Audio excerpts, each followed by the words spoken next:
একলা রমজান 471 হিজরিতে ইরানের অন্তর্গত জিলান জেলার কাস্পিয়ান সমুদ্র উপকূলের নাইদ নামক স্থানে বড় পীর হজরত আব্দুল কাদের জিলানী রহমতুল্লাহ জন্মগ্রহণ করেন। তার পিতার নাম হজরত আবু সালেহ মুসা জঙ্গি ও মাতার নাম সৈয়দা উম্মুল খায়ের ফাতিমা। স্রষ্টার চূড়ান্ত দিদার লাভের উদ্দেশ্যে 11 রবিউল সানি 561 হিজরি রোজ সোমবার ইহজগৎ ত্যাগ করেন। বর্তমানে ইরাকের বাগদাদ শহরে তার মাজার শরীফ রয়েছে। গাউসুল আজম বড় পীর হিসেবে তিনি সকলের নিকট পরিচিত। হজরত আব্দুল কাদের জিলানী রহমতুল্লাহর বাল্যশিক্ষা মক্তবে শুরু হয়। প্রথম দিন মক্তবে গিয়ে দেখেন অন্যান্য ছাত্রদের ভিড়ে বসার কোনো জায়গা নেই। হঠাৎ করে উপর হতে গায়েবী আওয়াজ আসলো, হে মক্তবের ছাত্ররা, আল্লাহর অলির বসার স্থান প্রশস্ত করে দাও।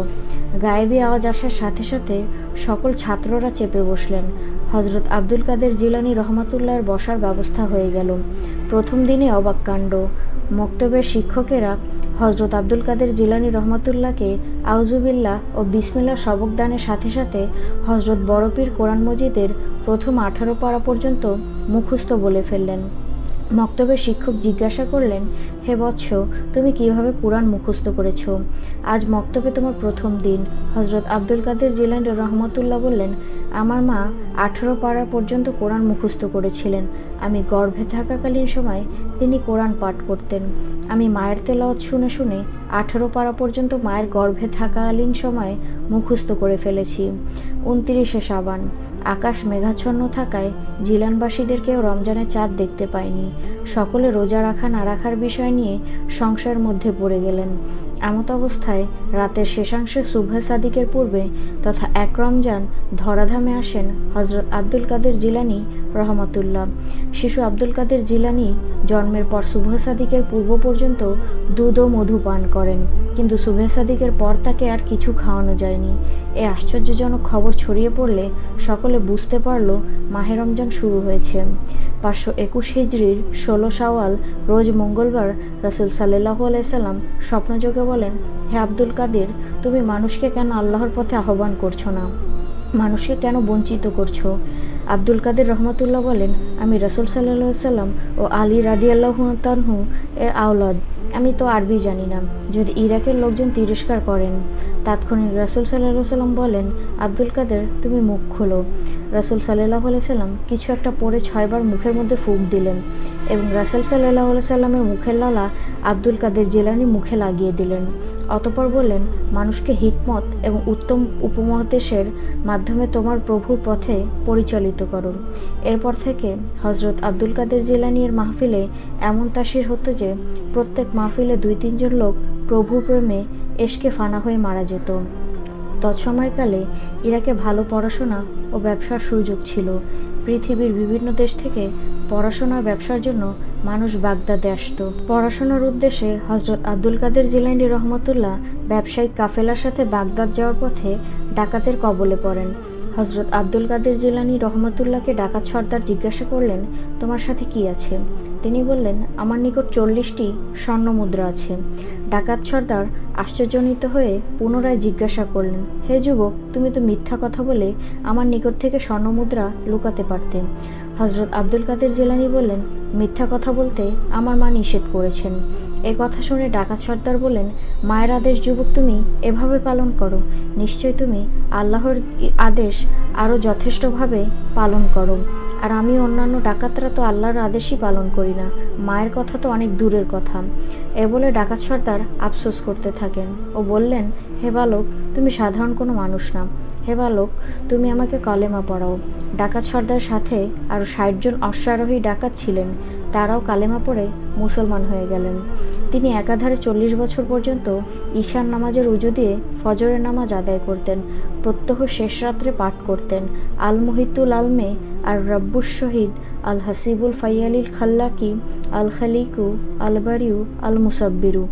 উক্ত দোয়া পাঠ করার সাথে সাথে লোকচক্ষু সামনে থেকে অদৃশ্য হয়ে যেতেন। তিনি রাতের একটা সময় জিকির ও মোরাকাবা করে কাটাতেন। যৌবনের অধিকাংশ সময় রোজা রেখে কাটিয়েছেন। যখন নফল নামাজ আদায় করতেন, সূরা ফাতিহার পর সূরা আর রহমান, সূরা মুজাম্মিল কিংবা সূরা ইখলাস পড়তেন। তন্দ্রার ভাব আসলে দেখে দেখে কোরআন তেলাওয়াত করতেন। হজরত আব্দুল কাদের জিলানী রহমতুল্লাহ বিশ্বব্যাপী ইসলাম প্রচার ও প্রসারে অবসরণীয় ভূমিকা পালন করেছেন। মুসলমানকে ভ্রান্তির বেড়াজাল থেকে মুক্ত করার লক্ষ্যে কোরআন সুন্নাহ ভিত্তিক মানুষকে ইসলামের দাওয়াত দিতে থাকেন। মানুষকে আল্লাহ ও রাসূলের মুখী করার জন্য বিভিন্ন আমল বাতলিয়ে দিতেন। হজরত আব্দুল কাদের জিলানী যখন দুনিয়ার জীবন ত্যাগ করে পরপারে যান, তখন হজরত আব্দুল কাদের জিলানীর ভক্ত অনুসারীরা তার আমল ও চরিত্রকে সমুন্নত রাখার লক্ষ্যে কাদেরিয়া তরিকা প্রবর্তন করেন। সে সময়কাল থেকে কাদেরিয়া তরিকার প্রচলন আমাদের দেশেও প্রচলিত হয়েছে। বেলায়েতের উচ্চস্বরের গাউসুল আজম শাহজাহানের প্রত্যেক জামানায় 313 জন অলি জমিনে বিদ্যমান থেকে আল্লাহ তার রাসূলের শান-মান প্রচার ও প্রতিষ্ঠার কাজে নিয়োজিত থাকেন। সুফি তাত্ত্বিক পরিভাষায় তাদের আখিয়ার বলা হয়। 313 জন অলির মধ্যে 40 জন আবদাল, 7 জনকে আবরার, 5 জনকে আওতাদ, 3 জন নকিব, 4 জন মুজবা ও 1 জন গাউসুল আজম থাকেন, যাকে কুতুবুল আউলিয়া বা সুলতানুল আউলিয়া বলা হয়। বাকিরা অন্যান্য সাধারণ পর্যায়ের অলি। তৎজামানায় গাউসগণের মধ্যে যিনি সর্বোচ্চ মর্যাদায় অভিষিক্ত বেলায়েত ওজমা ও গাউসিয়াতে কোবরার সুমহান আসনে অধিষ্ঠিত ছিলেন, তিনি হচ্ছেন হজরত আব্দুল কাদের জিলানী রহমতুল্লাহ। হজরত আব্দুল কাদের জিলানী রহমতুল্লাহ রুহানি ও প্রত্যক্ষ নির্দেশে ইসলামের প্রচার প্রসারে 342 জন আউলিয়া সারা বিশ্বে আল্লাহর সৃষ্টির খেদমতে নিয়োজিত হয়েছেন। ইহার মধ্যে মক্কা মদিনাতে 17 জন, ইরাকে 60 জন, সিরিয়াতে 30 জন, মিশরে 20 জন, পশ্চিমা দেশে 27 জন, পূর্ব দেশীয় অঞ্চলে 23 জন, আবিসিনিয়াতে 11 জন, ইয়াজুজ মাজুজের প্রাচীরাংশে 17 জন, লঙ্কাতে 17 জন, কুহেকাফে 40, বাহরের মুহিতে 40 জন। হজরত আব্দুল কাদের জিলানী রহমতুল্লাহর বেলায়েতের পরিচিত বিশ্বব্যাপী ছিল। তিনি বিভিন্ন দেশে মানুষের নিকট ভিন্ন উপাধিতে ভূষিত হয়েছে।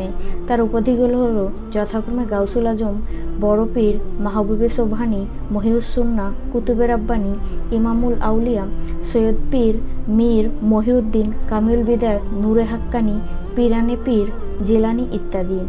11 রবিউস সানি বিশ্বব্যাপী পালিত হয়েছে। ফাতেহাই ইয়াজদহম বাংলাদেশেও যথাযোগ্য মর্যাদা ও ভাব গাম্ভীর্যের মাধ্যমে হজরত আব্দুল কাদের জিলানী রহমতুল্লাহের ওফাত দিবস উপলক্ষে ফাতেহাই ইয়াজদিহম পালিত হয়েছে। এছাড়া প্রত্যেক চন্দ্র মাসের 11 তারিখ কাদেরিয়া তরিকার অনুসারীরা হজরত আব্দুল কাদের জিলানী রহমতুল্লাহের ওফাতের তারিখে গিয়ারভি শরীফ পালন করেন। হজরত আব্দুল কাদের জিলানী রহমতুল্লাহর আদর্শিক জীবনধারা থেকে শিক্ষা নেওয়ার মতো অনেক কিছুই রয়েছে।